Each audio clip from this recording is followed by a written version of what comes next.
At dawn, when mist still clung to the forests of the southwest, the influence of Ile-Ife was already moving beyond its walls, not through conquest or loud declarations, but through memory, ritual, and the quiet authority of origin.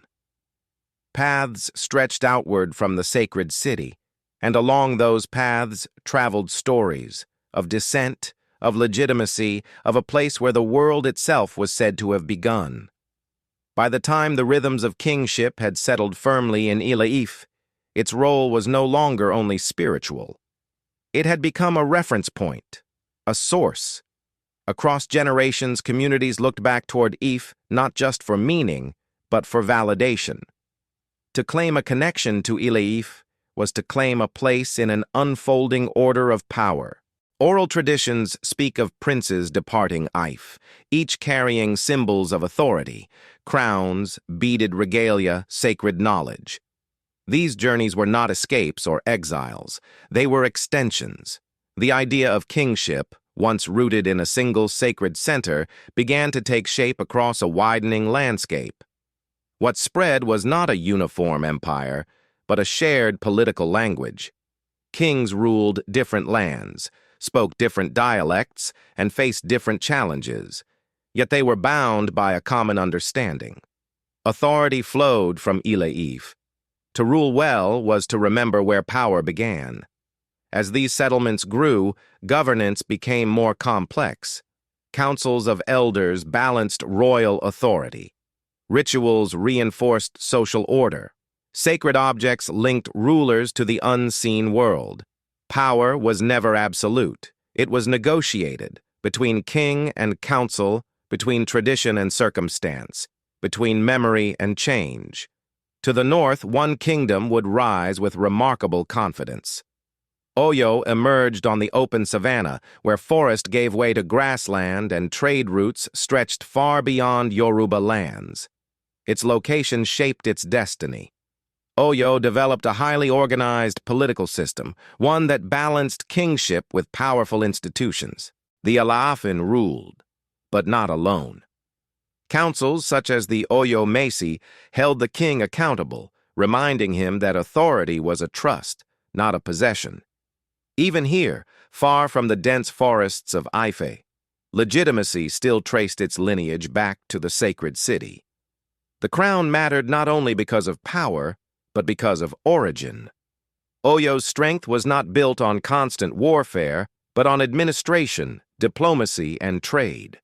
Markets connected Oyo to Hausa cities in the north and coastal networks in the south. Ideas moved alongside goods. Horses, textiles, kola nuts, and stories crossed borders, weaving Oyo into a wider West African world. Further south, in the dense forests closer to the coast, another power took shape. Ijebu grew quietly, without the spectacle of open expansion. Its strength lay in control, of routes, of commerce, of access.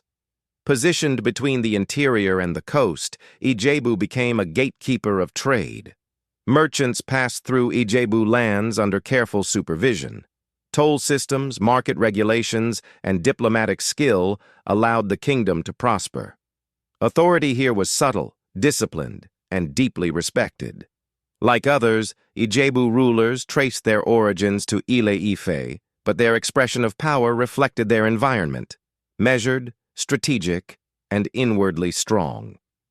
To the east, among rolling hills and fragmented terrain, the Ekiti region developed differently.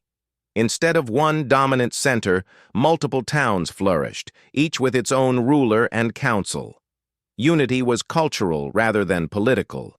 Shared language, rituals, and Ife-based ancestry created cohesion without centralization. In Ekiti, kingship emphasized balance. Rulers were close to their people. Councils held significant influence. Traditions stressed moral authority as much as lineage. Even without a single capital, the memory of Ile-Ife provided a shared frame of reference, linking diverse communities into a broader Yoruba identity. Along the southeastern edge, Ondo emerged with its own distinctive traditions. Its royal lineage carried both Yoruba and unique local elements, reflecting centuries of migration and adaptation. Ondo's kingship blended Ife legitimacy with regional customs, showing how flexible the idea of origin could be. Trade networks tied these kingdoms together. Goods moved between forest and savanna, coast and interior. With them moved ideas about governance, spirituality, and identity. Diplomacy mattered as much as force. Marriage alliances, ritual exchanges, and shared ceremonies sustained relationships across borders. Over time, the Yoruba world became a mosaic of kingdoms, distinct yet connected. Each adapted to its environment, its neighbors, and its challenges, while still looking back to a common origin. Ile-Ife remained the symbolic heart, even as political power diversified. But growth brought tension. As trade expanded and populations increased, competition intensified. Control of routes, access to resources, and claims of seniority tested the old balances.